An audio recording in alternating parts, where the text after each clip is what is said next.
నేటి నుంచి ఏపీలో ఇంటర్ పరీక్షలు ప్రారంభమవుతున్నాయి. ఇవాళ ఇంటర్ మొదటి సంవత్సరం పరీక్షలు మొదలవుతాయి. ఈ నెల 20 వరకు పరీక్షలు జరగబోతున్నాయి.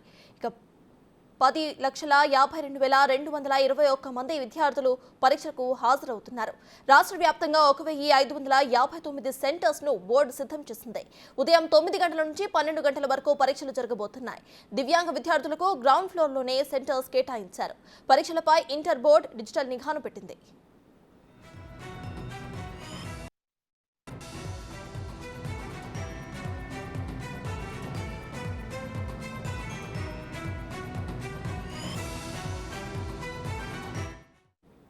పరీక్షా కేంద్రాలకు అరగంట ముందే రావాలని అధికారులు సూచించారు. ఒక్క నిమిషం ఆలస్యమైనా కూడా అనుమతించబోమని చెప్పారు.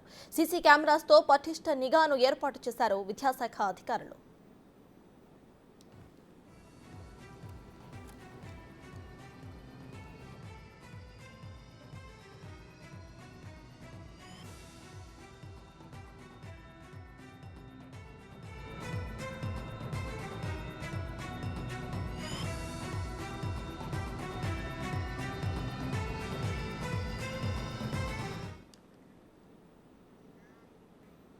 నేటి నుంచి ఏపీలో ఇంటర్ పరీక్షలు ప్రారంభమవుతున్నాయి. ఇదే విషయంపై పూర్తి డీటెయిల్స్ మా ప్రతినిధి మల్లికార్జున్ అందిస్తారు. మల్లికార్జున్, చెప్పండి, ఇవాళ నుండి అయితే ఏపీలో ఇంటర్ పరీక్షలు ప్రారంభమవుతున్నాయి. ఇంకా మనం ఇంకో అరగంటలో అయితే పరీక్షలు కూడా ప్రారంభమవుతాయి. ప్రజెంట్ కేంద్రాల దగ్గర ఎట్లా ఉంది పరిస్థితి? కళాశాలలో ఉన్నది తిరుపతిలో అని చెప్పవచ్చు. తిరుపతి నగరంలోతో పాటు తిరుపతి జిల్లా వ్యాప్తంగా 87 పరీక్ష కేంద్రాల్లో విద్యార్థులు పరీక్ష రాస్తున్నారు. అదేవిధంగా చిత్తూరు జిల్లాకు సంబంధించి 50 పరీక్ష కేంద్రాల్లో విద్యార్థులు పరీక్ష రాస్తున్న పరిస్థితి. తిరుపతి జిల్లాకు సంబంధించి 80,000 మంది పైగా విద్యార్థులు పరీక్షలకు హాజరు కాబోతుండగా, అదేవిధంగా చిత్తూరు జిల్లాకు సంబంధించి 30,000 మంది విద్యార్థులు హాజరవుతున్నారు. అంతేకాకుండా పరీక్ష సెంటర్ల కోసం ఏదైనా ఇంటర్మీడియట్ బోర్డు ఏకంగా ప్రైవేటు విద్యాసంస్థల మీదనే ఎక్కువగా ఆధారపడడంతో విద్యార్థులు చాలా ఇబ్బంది పడుతున్న పరిస్థితి. ముఖ్యంగా ఏదైతే సుదూర ప్రాంతాలకు సంబంధించి చాలా లోతట్టు ఏదైతే తిరుపతి నగరానికి సంబంధించి దూరంగా ఉన్న ప్రాంతాలను ఎంపిక చేయడం వల్ల అడ్రస్ కనుక్కోవడానికి చాలా ఇబ్బంది పడ్డ పరిస్థితి మనం చూస్తున్నాము. ప్రస్తుతం ఇది పూలవానిగుంట ఏదైతే చైతన్య జూనియర్ కళాశాలకు సంబంధించిన కళాశాలలో సెంటర్ను ఏర్పాటు చేశారు. పూలవానిగుంట ఇది తిరుపతి నగరం నుంచి ఇక్కడికి రావాలంటే కనీసం సుమారు అరగంట పట్టే అవకాశం ఉంది. అంతేకాకుండా మారుమూల ప్రాంతంలో ఉండడం వల్ల అడ్రస్ కనుక్కోవడానికి కూడా విద్యార్థులు చాలా ఇబ్బంది పడ్డామని చెప్తున్నారు. మరోవైపు ఏదైతే పరీక్షలు పూర్తి స్థాయిలో ఎలాంటి ఇబ్బందులు తలెత్తకుండా నిర్వహించడానికి అన్ని ఏర్పాట్లు చేశామని ఆర్ఐఓతో పాటు ఇతర అధికారులు ఇప్పటికే ప్రకటించారు. దీంతోపాటు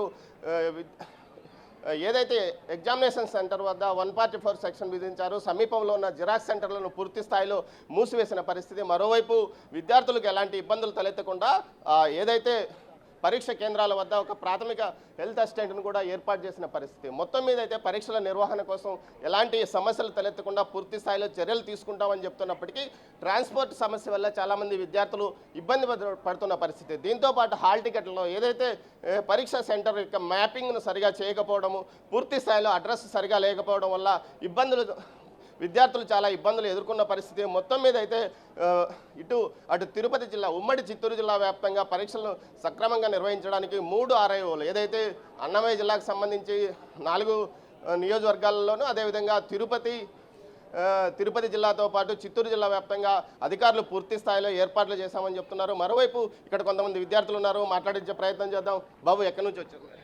నేను తిరుపతి. ఇక్కడ ఈ అడ్రస్ బాగానే కనుక్కున్నారా మీరు? ఎంతసేపు పట్టింది రావడానికి? హాఫ్ అన్ అవర్ పట్టింది. అంటే ఇది చాలా లోపలికి ఉంది కదా, ఎలా? తిరుపతి అవుట్స్కర్ట్స్ కాబట్టి కాస్త టైం పట్టింది. మొత్తం మీద ఇది అవుట్స్కర్ట్స్లో ఉన్న సెంటర్స్ని ఎంపిక చేయడం, అదేవిధంగా కొంత ఇక్కడికి రావడానికి విద్యార్థులు కూడా ఇబ్బందులు ఎదుర్కొన్న పరిస్థితి. అదేవిధంగా తల్లిదండ్రులు చాలామంది ఉద్యోగాలకు వెళ్ళేవారు కూడా ఇబ్బందులు పడుతున్న పరిస్థితి. సుదూరంగా ఏదైతే అవుట్స్కర్ట్స్లో ఉన్న సెంటర్లను ఏర్పాటు చేయడం వల్ల ఈ సెంటర్ వెతుక్కోవడానికి చాలా సమయం పట్టిందంటున్నారు. చెప్పండి, ఎక్కడి నుంచి మీ పిల్లల్ని తీసుకొని వచ్చి?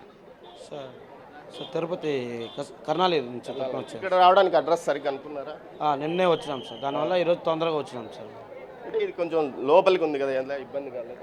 ఇబ్బందే సార్, చాలా ఇబ్బందిగానే ఉంది. తెలుసుకొని వచ్చినాం, నిన్నే వచ్చాం కాబట్టి తొందరగా వచ్చినాం మేము. అంటే సెంటర్స్ మామూలుగా సెంటర్స్ తిరుపతి మధ్యలో ఉన్న సెంటర్స్ వేయకుండా ఇలాంటి సెంటర్స్ వల్ల ఇబ్బంది కదా కొంచెం. మేము ఇప్పుడు మహిళా యూనివర్సిటీ దగ్గర నుంచి వచ్చాం సార్, ఇక్కడి వరకు వేశారు.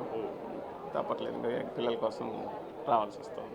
చాలా సెంటర్స్ను ఏదైతే సమీప విద్యార్థులు చదువుతున్న కళాశాల నుంచి సమీపంలో 1/2 కిలోమీటర్ దూరంలో వేయాల్సి ఉండగా ఏకంగా 7, 8, 10 కిలోమీటర్ల దూరంలో ఇవ్వడం వల్ల కూడా తల్లిదండ్రులు ఇబ్బంది పడుతున్నామని చెప్తున్నారు. మొత్తం మీద అయితే పరీక్షలను సక్రమంగా నిర్వహించడానికి అధికారులు అన్ని ఏర్పాట్లు చేశామని చెప్తున్నారు. మరోవైపు పూర్తి స్థాయిలో ఈ ఎగ్జామ్స్ ఏదైతే రేపు ఇంటర్ సెకండ్ ఇయర్ పరీక్షలు ప్రారంభంగా అవుతున్నాయి, మొదటి సంవత్సరం కంటే సెకండ్ ఇయర్ ఇంటర్ విద్యార్థులు ఎక్కువగా ఉన్న పరిస్థితి. దీంతోపాటు ముఖ్యంగా మాస్ కాఫయింగ్ కానీ అదేవిధంగా ఏదే కాఫీలు జరగకుండా పూర్తి స్థాయిలో చర్యలు తీసుకున్నామని చెప్తున్నారు. ఇందుకోసం ఫ్లయింగ్ స్క్వాడ్స్ను అదేవిధంగా సిట్టింగ్ స్క్వాడ్స్ను కూడా ఏర్పాటు చేశారు. ఇది ఇక్కడి తాజా పరిస్థితి. Over to studio. Thank you Damodar.